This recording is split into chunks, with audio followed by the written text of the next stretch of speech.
So I don't usually ride off-road, but then again I decided to join a gravel race. Man, it was something else. Ooh.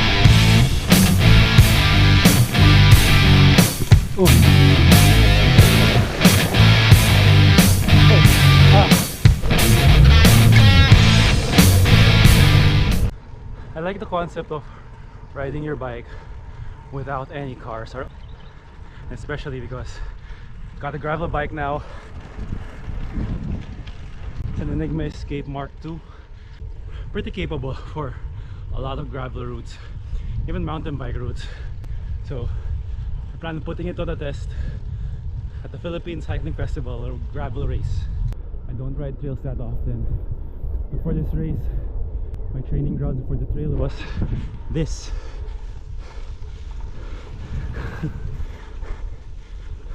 This is in Nuvali, Laguna. Mountain bikers used to love this place because of all the easily accessible trails that crisscross between Calamba, Silang, Calubang, and Santa Rosa. Now these lands are being turned into residential subdivisions and commercial properties. Let's just see how these trails will help me prepare for the race. Alright, good morning, Chess. Easy at gravel race. Say hi to the GoPro. This week lang dumating, so ngayon ko lang tetesto. The race started out pretty fast, but it was well organized. There were different age categories, and in between these age categories, the cyclists were divided between gravel riders and mountain bike riders. And each category had their own start time, which spread everyone apart.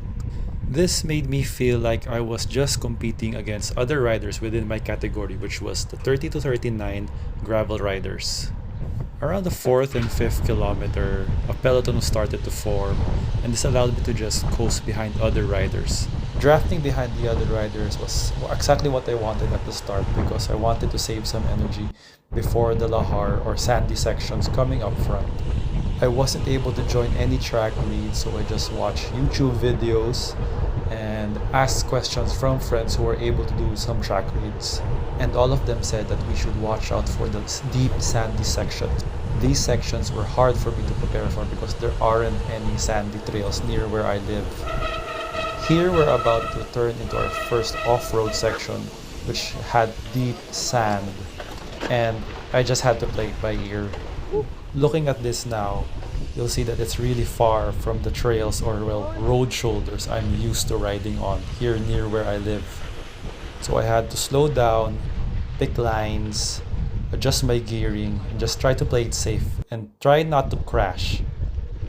At this point, since I really had zero experience riding here, I just followed people in front of me, assuming that they'd all be better than me.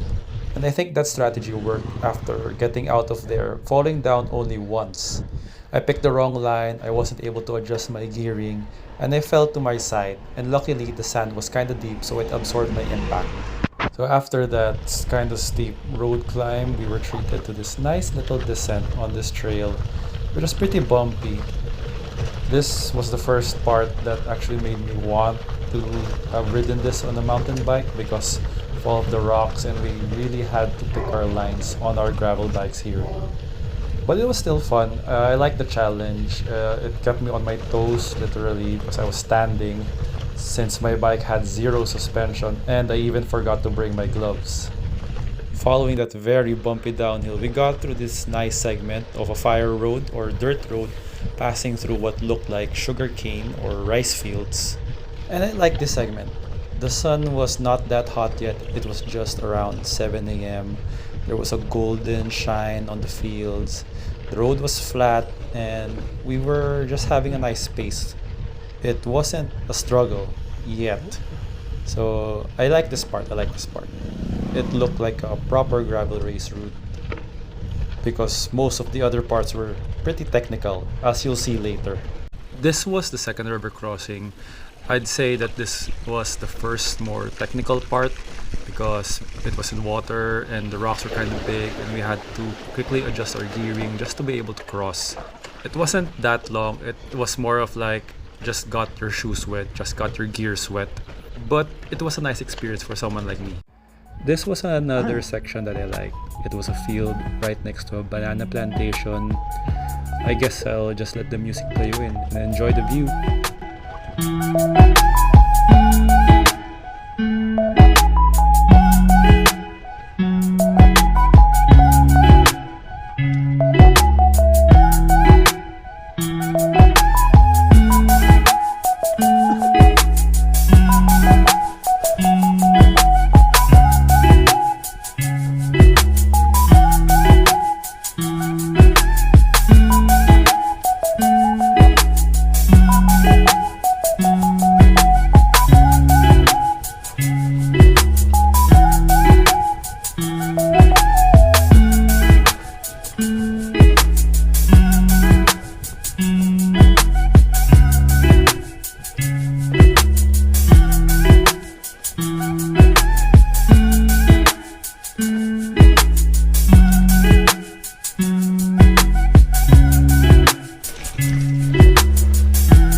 Wait, shit.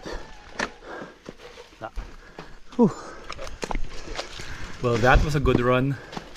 Well, since this was my first gravel race, this was bound to happen. And remember when I told you that the course would get technical? This was one of those technical parts.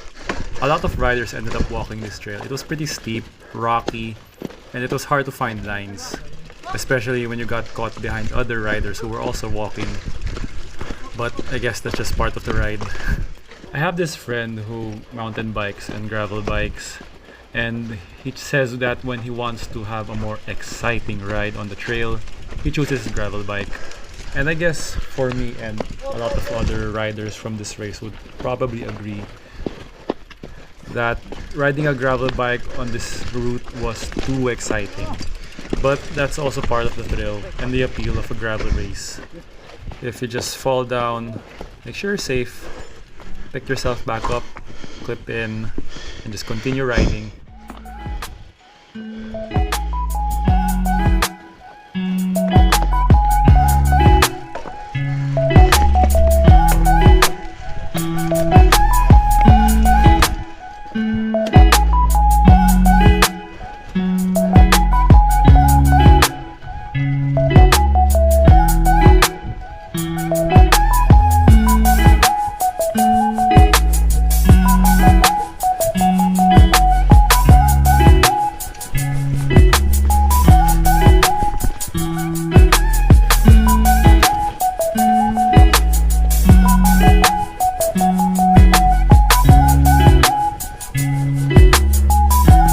The race route passed by this long river dike by the Sacobia River into Bamban, and I was alone for the most part here until one guy caught up to me and dropped me towards the end. We ended up back on the road through MacArthur Highway leading up to the new Clark City Access Road.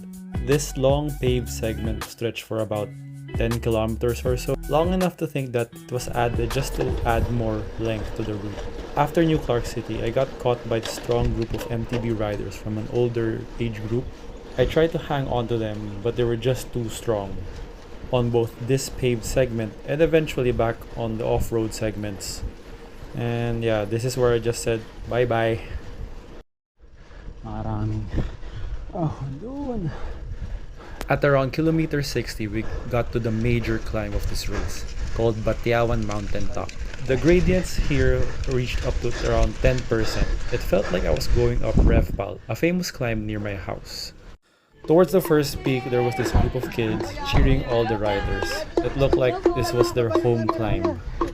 And I guess they were just curious to see how visitors would do on their home turf. We passed by a tribal court, so it looked like these lands belonged to indigenous Aita people. And it looked like they were enjoying the show of cyclists passing by. And after the first tough climb, there was a long downhill segment that allowed our legs to rest. It was pretty bumpy, but at least we weren't climbing.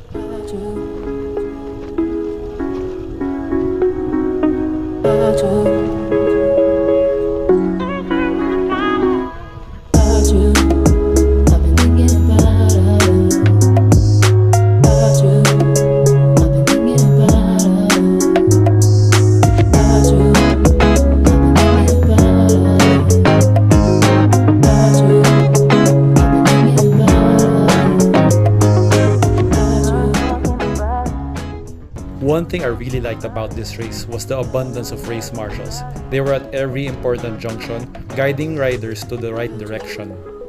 Especially here, the last tough climb of this hill.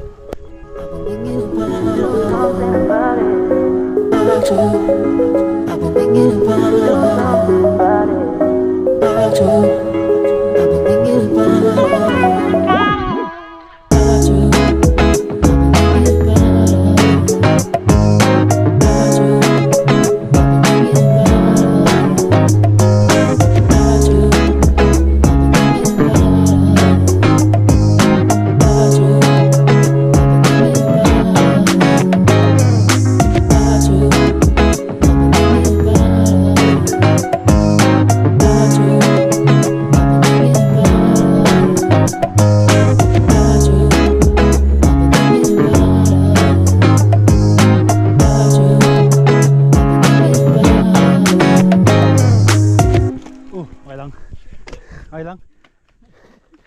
Dulas eh. Ay, sige. Okay, bedo rin ako. Oo nga eh. Yung na ano.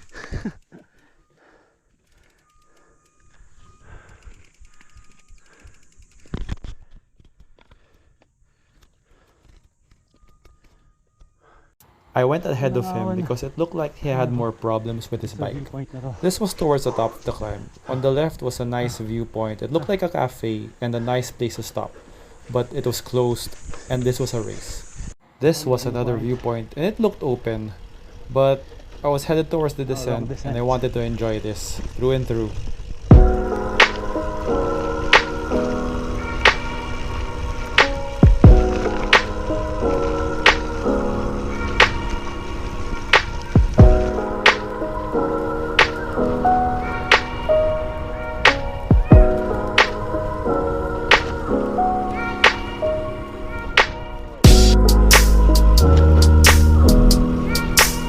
Hoy, okay lang.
This was the most epic descent of the race. It was long, bumpy, and we went pretty fast.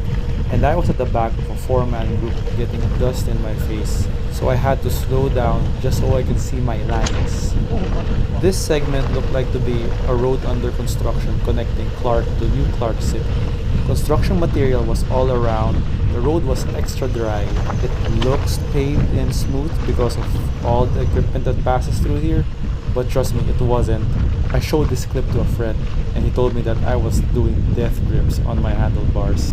I had to trust my bike 100% here until the end, hoping that I wouldn't crash because I would be in big trouble if I did. And by the way, sorry for all the glare in the footage. I think I got energy gels on the lens of my GoPro, and I think that messed up all of these shots. That long, hard, unpaved segment was followed by a nice paved segment. We ended on the bridge, heading inside Clark City already. This was the final stretch.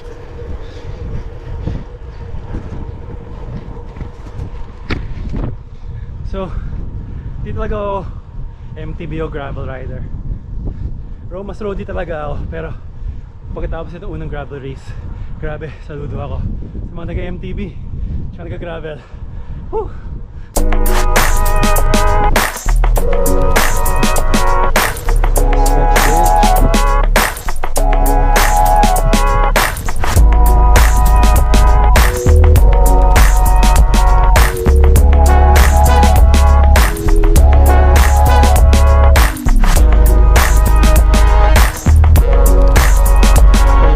This was towards the end of the race in the last kilometer inside Clark. By this time, we have biked this route and ended my Strava activity with these stats. I was feeling pretty empty at this point, so I let the two guys who were right behind me go ahead, thinking that they weren't in my age group or category. But that would prove to be a mistake. I finished 25th out of 94 finishers, with a time of 3 hours, 20 minutes, and 54 seconds. And that guy in blue who I thought was in a different age group, he was in my category and finished by 3 seconds ahead. Despite having some regrets of not chasing that guy in front of me, I am pretty happy with my results. I was able to compete in my first ever gravel race, and I thoroughly enjoyed it. It was well organized, and the route was varied enough for a lot of thrill. And I'm pretty excited to see what they'll come up with next year. Several gravel races are coming up this year, and I'm really looking forward to joining as much as I can. Hopefully with better knowledge of the trail, just so I won't get any more surprises. Why do I try? Why do I try? So if you like more cycling content, don't forget to like and subscribe.